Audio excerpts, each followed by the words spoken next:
पहले बड़ी खबर, थोड़ी देर में दिल्ली बीजेपी प्रेस कॉन्फ्रेंस करने जा रही है। दिल्ली बीजेपी प्रदेश अध्यक्ष प्रेस कॉन्फ्रेंस करेंगे। ये अहम खबर हम आपको बता रहे हैं। दिल्ली की सियासत से जुड़ी हुई अहम जानकारी आप तक पहुंचा रहे हैं। दिल्ली बीजेपी की तरफ से अब से कुछ ही देर बाद एक प्रेस कॉन्फ्रेंस की जाएगी। दरअसल आप जानते हैं कि हाल ही में मुख्यमंत्री केजरीवाल की तरफ से एक बड़ा ऐलान इस्तीफे को देखते हुए किया गया है और अब ऐसे में बीजेपी की तरफ से अब से कुछ देर बाद एक प्रेस कॉन्फ्रेंस की जाएगी। बीजेपी एक प्रेस कॉन्फ्रेंस करने वाली है, कहीं ना कहीं मुख्यमंत्री केजरीवाल को घेरने की कोशिश।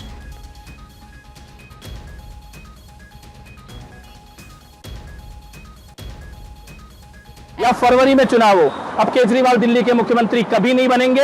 एक भ्रष्टाचारी मुख्यमंत्री की विदाई का दिन है। भ्रष्टाचार के खिलाफ हमारी ये जिद्द थी कि हम अरविंद केजरीवाल का इस्तीफा लेकर रहेंगे। भ्रष्टाचार के खिलाफ दिल्ली वालों की जो जंग थी उसमें आज ऐतिहासिक विजय हासिल हुई है। रिएक्शंस भी सभी के सामने आने लगे हैं। बीजेपी की तरफ से कहा जा रहा है कि हम तो यही पहले से मांग कर रहे थे, दिल्ली की जनता यही मांग कर रही थी और हमने कहा था कि मुख्यमंत्री का इस्तीफा हम लेकर रहेंगे और ऐसा हुआ भी। एक ऐतिहासिक जीत है ये बीजेपी की तरफ से कहा जा रहा है। दरअसल हाल ही में सीएम पद से इस्तीफा देने का ऐलान मुख्यमंत्री केजरीवाल की तरफ से किया गया है और उन्होंने ये कहा है कार्यकर्ताओं के सामने कि 2 दिन बाद वो कुर्सी छोड़ देंगे। और अब इसके बाद एक के बाद एक रिएक्शंस बीजेपी के सामने आने लगे हैं। बीजेपी का यही कहना है कि दरअसल वो तो पहले से ही मांग कर रहे थे इसी को लेकर।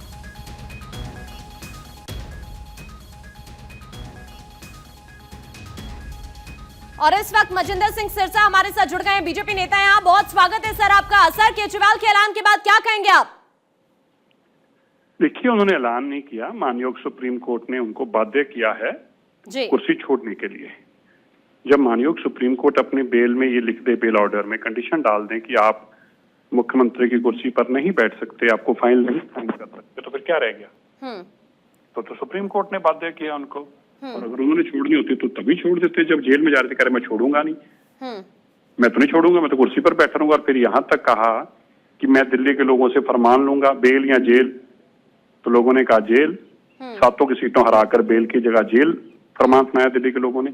अब कहते हैं मैं दोबारा फरमान लूंगा। तो दिल्ली के लोगों का फरमान तो मानने को तैयार ही नहीं है। हम तो पहले दिन से कह रहे हैं इनको रिजाइन करना चाहिए और माननीय सुप्रीम कोर्ट के ऑर्डर के बाद तो लीगली तौर पर इनको रिजाइन करने के अलावा कोई विकल्प नहीं बचता था इनके पास।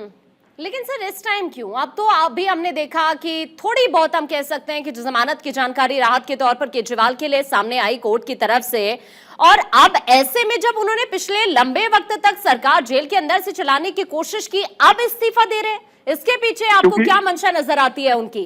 क्योंकि ऐसा है ना, अब जब माननीय सुप्रीम कोर्ट ने कह दिया आप कुर्सी पर नहीं बैठ सकते, मुख्यमंत्री की कोई फाइल नहीं साइन कर सकते, तो अब ये तो बड़ी बात है ना। ये तो माननीय सुप्रीम कोर्ट की तरफ से ऐसी टिप्पणी एक मुख्यमंत्री पे आनी, तो ये तो बड़ा स्पष्ट है कि उन्होंने इनको बाध्य कर दिया छोड़ने के लिए। और 2 दिन का समय क्यों मांग रहे हैं? क्योंकि अपनी धर्मपत्नी को वहां पर बिठा सके, सुनीता जी को, इसलिए 2 दिन का समय मांग रहे हैं। तो बड़ा स्पष्ट है कि अरविंद केजरीवाल जी भ्रष्ट हैं, इसीलिए उनको यहाँ से जाना पड़ रहा है।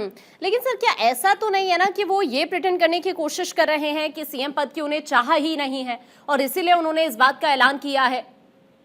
आप सुनिए, मैं आपको फिर से कह रहा हूँ, आप इन अरविंद केजरीवाल जी के कहने से क्या फर्क पड़ता है? आप खुद इतने बड़े सीनियर पत्रकार हैं, कोर्ट के ऑर्डर को पढ़िए, उसमें क्या लिखा है। उसके बाद उनके पास विकल्प ही उनको छोड़ना ही छोड़ना है।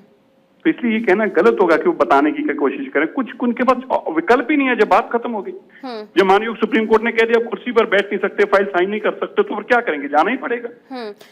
इसलिए कुछ कहेंगे ना कहेंगे का मैंने नहीं रह जाते इस बात के, जब कोर्ट के ऑर्डर में लिखा हुआ ये सब कुछ। नहीं, वो तो आप सही कह रहे हैं, कोर्ट का जो ऑर्डर है वो हम सभी ने पढ़ा है, लेकिन वो आप पर भी आरोप लगा रहे हैं कि पिछले कई महीनों से उनके साथ तो इसी तरह की साजिश रची जा रही थी, इसी तरह से उन्हें बदनाम करने की कोशिश की जा रही थी, इसी तरह से उन्हें बेईमान साबित करने की कोशिश की जा रही थी बीजेपी की तरफ से। हम नहीं कर रहे थे, माननीय सुप्रीम कोर्ट तक वो जाके आए हैं, सबने कहा है कि तुम्हारी अरेस्ट जायज है। हम बदनाम नहीं कर रहे, उन्होंने शराब घोटाला किया इसलिए वो बदनाम हुए हैं। तभी लोगों ने कहा है भ्रष्ट हो आप, तभी 7 सीटें हराई हैं। और तभी उनको हजारों करोड़ रुपया टीवियों पे खर्च करना पड़ रहा है ये बताने के लिए मैं ईमानदार हूँ। क्या कभी किसी ईमानदार आदमी को हजारों करोड़ रुपया टीवी चैनलों पे ऐड चलानी पड़ती कि मैं ईमानदार हूँ? ईमानदार लोगों को तो आप भी जानते हैं, हम भी जानते हैं, उन्होंने तो कभी कहा भी नहीं होगा कि ईमानदार है। उनके बारे में किताबें छपती हैं, टीवियों पे चलता है, अखबारों में चलता है, खबरों में चलता है, लेकिन ये हजारों करोड़ रुपए अपने सरकार का खर्च कर रहे हैं दिल्ली के लोगों का, ये बताने के लिए कि मैं ईमानदार हूँ। दूसरी बात, 75 साल में कोई ऐसा अभी तक वाकया आया है जब सुप्रीम कोर्ट ने किसी मुख्यमंत्री को कहा हो कि तुम कुर्सी पर नहीं बैठ सकते, फाइल नहीं साइन कर सकते? हाँ। क्या ईमानदार मुख्यमंत्री को ऐसा बोलेगा सुप्रीम कोर्ट? हाँ। कि बिल्कुल जो शरीफ मुख्यमंत्री है जिसने जिंदगी में गलत काम नहीं किया उसको सुप्रीम कोर्ट ऐसे बोलेगा? हाँ। नहीं, उसको सुप्रीम कोर्ट कहेगा कि आप ईमानदार हैं, आप बाहर जाइए, आपको अंदर किसने डाला? यहाँ सुप्रीम कोर्ट ने कहा कि बाहर तभी जा सकते हो अगर मुख्यमंत्री की कुर्सी पर नहीं बैठोगे। तो ये बड़ा स्पष्ट है, अरविंद केजरीवाल भ्रष्ट है। बिल्कुल, ये तो आप बात अपनी जरूर रख रहे हैं, लेकिन वो देखिए इससे पहले आपके लिए भी तो वो यही कहते हुए नजर आए कि ये लोग ईमानदारी से डरते हैं और इसीलिए ये हमारे ईमानदार होने पर सवाल उठाते हैं। ठीक है, सुप्रीम कोर्ट की तरफ से जो केस को लेकर उन पर टिप्पणी की गई, जो रिस्ट्रिक्शंस लगाई गई हैं, लेकिन कहीं ना कहीं केजरीवाल उसको देखते हुए भी नाराज नजर आ रहे हैं। उसको भी वो फिर सुप्रीम कोर्ट के फैसले को भी फिर वो आप ही से जोड़ देते हैं सीधा। देखिए, हाँ। हमने ये नहीं, हम ईमानदारी से नहीं डरते हैं, हम ईमानदार की ढोंग रचने वाले लोग, हाँ। करप्ट और बेईमान लोग ईमानदारी का ढोंग रचते हैं, हम उनसे डरते हैं। हाँ। बिल्कुल डरते हैं। अरविंद केजरीवाल जी करप्शन से डरते हैं। हम ऐसे भ्रष्ट आदमी से हमें डर लगता है जिसके इतने भेष हैं, जितने इतने चेहरे हैं। एक चेहरा है कि मैं बड़ा बंगला नहीं लूंगा, फिर चेहरा है 70 करोड़ का बंगला लेता है। एक चेहरा है कि जो मुझे सिक्योरिटी की जरूरत नहीं है, फिर कहते हैं कि मुझे पंजाब, हरियाणा और केंद्र सबकी सुरक्षा चाहिए। एक चेहरा है जो कहते हैं कि मैं अपने परिवारवाद में नहीं आता, अब अपने परिवार को आगे कर रखा है। एक चेहरा है जो कहते थे मैं करप्ट और बेईमानों को टिकट दे दूंगा, आप कहते हैं मेरी पार्टी में केवल करप्ट और बेईमान ही रहते, आदमी रह ही नहीं सकते। हम उस चेहरे से डर लगता है हमें, बिल्कुल लगता है हमें, ऐसे चेहरे से डर लगता है। हाँ, लेकिन करप्शन का चेहरा है। नहीं, ये मास्टर स्ट्रोक किस तरह का है मनजिंदर सिंह सिरसा जी? क्योंकि वो ये कह रहे हैं कि देखिए अब मैं जनता के बीच जाऊंगा, जनता जब तक नहीं कहेगी मैं कुर्सी पर बिल्कुल नहीं बैठूंगा। आप इसके जो मायने हैं बयान के, वो किस तरह के देखते हैं? ये उसी तरह के मायने हैं। माफ करना, अब आपके टीवी पे बोलना ठीक नहीं होगा, मैं नहीं बोलता, ज्यादा ओवर हो जाएगा, लेकिन इसके मायने बड़े स्पष्ट हैं। जो 3 महीने पहले उन्होंने कहा था कि मैं जमानत, बेल या जेल, लोगों ने कहा जेल, क्या मान लिया उनकी बात को? उनको कहा बाहर आके कि दिल्ली के लोगों ने कहा था बेल या जेल, जेल में भेज दे, इसलिए मैं जेल में हूं। आप ही के टीवी चैनलों पे खबर आई थी, आप ही ने कहा था, आप ही उनका बयान चलाते थे। अरविंद केजरीवाल जी ने कहा मैं दिल्ली के लोगों से पूछता हूं बेल या जेल, तो क्या फरमान दिया बताइए आप? ठीक है, मैं आपके पास अभी वापस लौट रहा हूँ। लगातार रिएक्शन सामने आ रहे हैं, जल्दी से आपको सुनवाते हैं। वो आपके सामने है, आप भी देख रहे हैं, हम भी देख रहे हैं, दिल्ली भी देख रही है। जो भी होगा हाँ। वेलकम करती हैं? मैं कुछ भी नहीं कर रही, मैं रिएक्ट ही नहीं कर रही उसमें, क्योंकि अभी आज हमारा महिला कांग्रेस का स्थापना दिवस है। पूरे देश की महिलाएं 40वां साल पूरे होने पर आज जश्न मना रही है। कोर्ट ने उनको जमानत दी, कोर्ट से इंसाफ मिला, लेकिन अब जनता से इंसाफ मिलेगा तभी वो मुख्यमंत्री बनेंगे। देखिए, जनता सबसे बड़ी है, सबको इसी को जनता में जाना है, जाएंगे और जनता जो फैसला करेगी सामने आएगा सबके। क्या लगता है कि केजरीवाल एक इमोशनल कनेक्ट करने के लिए दिल्ली के लोगों के साथ एक मास्टर स्ट्रोक है, आम आदमी पार्टी का मास्टर स्ट्रोक समझते हैं? मुझे अरविंद जी से मुलाकात किए हुए बहुत समय हो गया है, मुझे नहीं मालूम वो क्या सोच रहे हैं क्या नहीं सोच रहे। वो जो भी कह रहे हैं, जितना आपको पता है उतना मुझे मालूम है। Thank you ma'am, thank you. इसी तरह से सभी के रिएक्शंस अलग अलग पार्टी से सामने आ रहे हैं। अलका लांबा को भी अभी आप सुन रहे थे और इस वक्त हमारे सहयोगी अक्षय भी हमारे साथ जुड़ गए। खास मेहमान राजनीतिक विश्लेषक हमारे साथ जुड़ चुके हैं, सर्वेश पाठक जी, उनका भी रुख करेंगे। पहले हम आपको लेकर चलते हैं सीधा। सर्वेश पाठक जी, आप ही के पास मैं आना चाहूंगी। अक्षय, फिर मैं आपके पास आ रही हूं। किस तरह से देखते हैं आप सीएम केजरीवाल के इस इस्तीफे के ऐलान को? किस तरह से उनका ये स्टेप आप देख रहे हैं, पाठक जी? देखिए, ये स्टेप तो स्वाभाविक था। जिस दिन वो गिरफ्तार हुए, ये इस्तीफा उसी दिन हो जाना चाहिए था, क्योंकि वो नैतिकता की बात अपने राजनीतिक जीवन में प्रवेश होने से पहले उन तमाम नेताओं के बारे में उठाया करते थे। लेकिन उस नैतिकता को उन्होंने तिलांजलि दे दी थी और हठ धर्मिता पे आ गए थे कि मैं इस्तीफा नहीं दूंगा, मैं जेल से सरकार चलाऊंगा। ये हमारे देश की संविधान में कहीं भी नहीं लिखा है। लेकिन जिस तरीके से सुप्रीम कोर्ट ने जमानत के में जो शर्तें रख दी, आप अंदाजा लगाइए। ठीक है, वो अभिषेक मनु सिंघवी ने कहा कि नहीं, केवल वो शराब घोटाले वाले फाइल को साइन नहीं करेंगे, लेकिन उसमें सीधा लिखा हुआ है कि कोई भी जो फाइल है बिना एलजी की अनुमति के बाद वो साइन नहीं, बाद ही कर सकते हैं। वो अपने सेक्रेटेरिएट नहीं जा सकते हैं, चीफ मिनिस्टर ऑफिस नहीं जा सकते हैं। तो ये कैसा सीएम होगा जो चीफ मिनिस्टर की ऑफिस में नहीं प्रवेश पा सकता है, सेक्रेटेरिएट जहां ठीक है, मैं आपके पास वापस लौट रही हूँ। बीजेपी नेता क्या कह रहे हैं आपको एक बार सुनवा देते, फिर मैं आपके पास लौटती हूँ। इसलिए मेरा मानना ये है कि अगर ड्रामा जो करना था, जो आप ड्रामा कर रहे हैं कि मैं रिजाइन 48 घंटे के बाद जनता से पूछ के करूंगा, आप अगर सीरियस थे, आप दिल्ली की जनता की आवाज सुन रहे थे तो दिल्ली की जनता तो साफ कह रही है कि आपको रिजाइन करना चाहिए था बहुत पहले। आज रिजाइन क्यों नहीं करा है, सवाल ये है। उन्होंने कहा कि कुछ लोग कह रहे हैं कि मैं काम नहीं कर पाऊंगा बिकॉज ऑफ कोर्ट का रेस्ट्रिक्शंस है उसकी वजह से,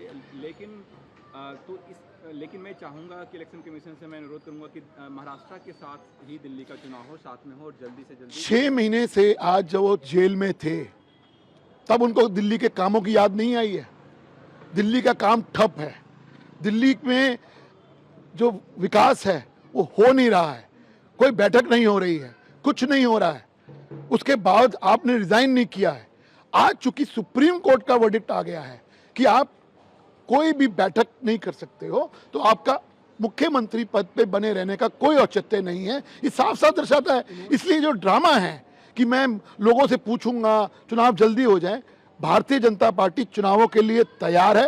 इलेक्शन कमीशन को फैसला करना है कि कब चुनाव होंगे, आज होते हैं, कल होते हैं, अपने टाइम पे होते हैं, जब भी चुनाव होंगे भारतीय जनता पार्टी चुनाव के लिए बिल्कुल तरह तैयार है। और हमें पूरा यकीन है कि 25 साल का जो एक बनवास था दिल्ली की जनता ने जो एक है कि तीसरी बार एक बार फिर हम मुख्यमंत्री भारतीय जनता पार्टी का देखेंगे। उन्होंने कहा कि जहाँ जहाँ भी बीजेपी हारती है वो मंत्रियों को परेशान करती है, उसके ऊपर झूठे केस डालती है, जेल में डालते हैं।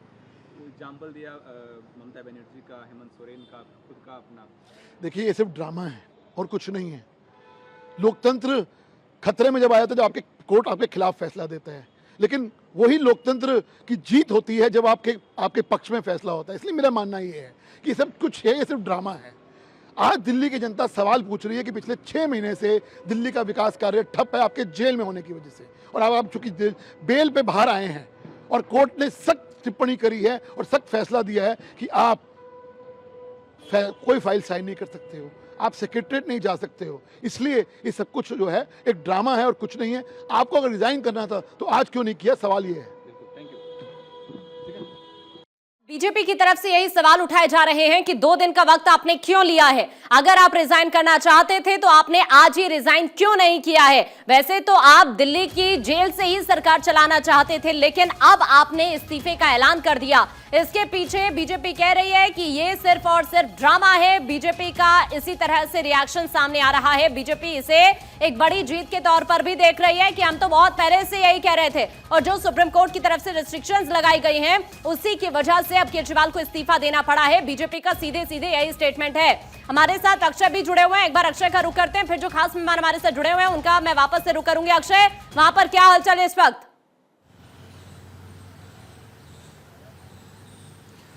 देखिए, सीएम निवास पर मौजूद हूं और सिविल लाइंस का ये वीवीआईपी इलाका है। अरविंद केजरीवाल अपने ऑफिस जो आम आदमी पार्टी ऑफिस है वहां से निकल करके अब यहां पर पहुंच चुके हैं।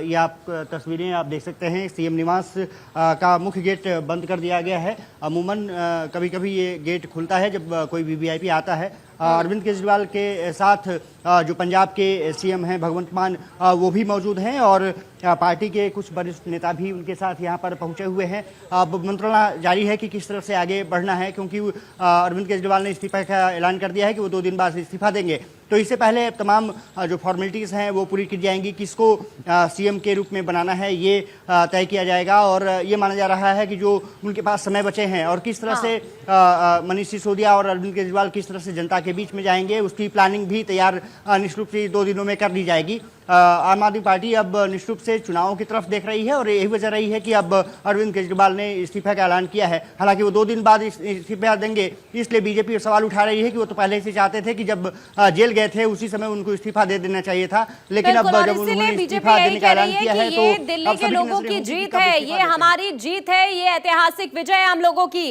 क्योंकि हम तो पहले से ही चाहते थे कि केजरीवाल को इस्तीफा दे देना चाहिए। मैं आपके पास अक्षय लौट रही हूँ। इस वक्त हमारे साथ सर्वेश जी भी जुड़े हुए हैं, उनका मैं वापस से रुक करना चाहूंगी। सर्वेश जी, ये 2 दिन का वक्त अरविंद केजरीवाल ने जो लिया है इसके पीछे क्या मंशा हो सकती है? बीजेपी तो यही सवाल उठा रही है कि सिर्फ और सिर्फ ये ड्रामा है। अगर उन्हें रिजाइन देना ही था तो उन्हें आज ही इस्तीफा दे देना चाहिए था।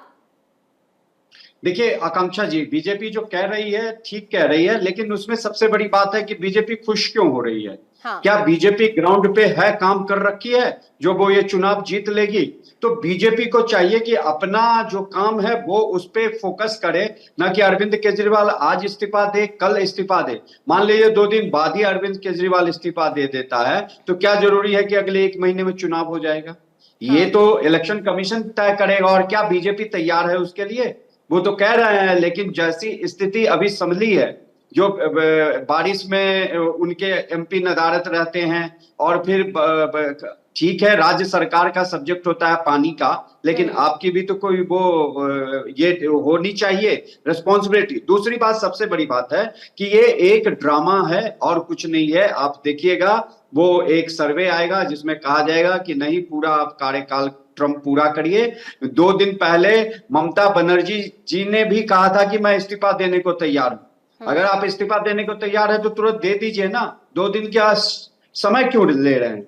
हर जो जितने भी राजनीतिज्ञ थे या राजनीतिक गुरु थे या बड़े बड़े जर्नलिस्ट थे, सबका एक ही सवाल था कि जब केजरीवाल राजनीतिक शुचिता की बात कर रहे थे तो जिस समय जेल गए उसी समय इनको इस्तीफा देना चाहिए था, लेकिन उस समय संविधान की दुहाई की।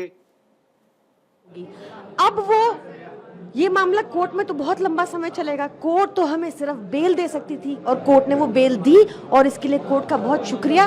पर अब अरविंद केजरीवाल जी ने आज ईमानदारी का एक नया कीर्तिमान स्थापित किया है और उन्होंने कहा है कि वो कुर्सी पर तभी बैठेंगे जब दिल्ली की जनता उनको दोबारा चुन के भेजेगी। एक तरह से अपनी सफलता दिख रही है, जो आरोप लगाती रही बीजेपी के मुख्यमंत्री को इस्तीफा देना चाहिए, एक तरह से भ्रष्टाचार साबित हुआ कि उन्होंने मतलब गड़बड़िया किया, इसलिए इस्तीफा देना पड़ा। देखिए, भाजपा की बातों पे मत जाइए। भाजपा पहले उनका तो मंशा ही यही थी कि किसी भी तरीके से अरविंद केजरीवाल जी को रोका जाए, उनके कामों को रोका जाए।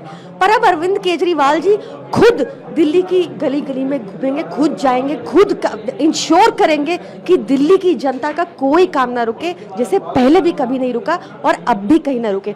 तो ये उस वजह से उन्होंने इस्तीफा नहीं दिया। काम करने में उनके कोई बाधा नहीं है। जनता के मैंडेट की बात की जा रही है जी, कि लोग चुनाव में जाएंगे, लेकिन बीजेपी कह रही है कि मैंडेट तो जनता दे चुकी है। लोकसभा में 7-0 से जब 7 सीटों पे आपकी हार हुई, वो भी एक तरह से जनादेश था कि आपको जनता नहीं चाहती है। देखिए, मैंडेट था कि भाजपा के दिल्ली में इतने विधायक हैं कि वो एक वैगनर में बैठ के जा सकते हैं। ये मैंडेट है दिल्ली का। आगामी दिनों में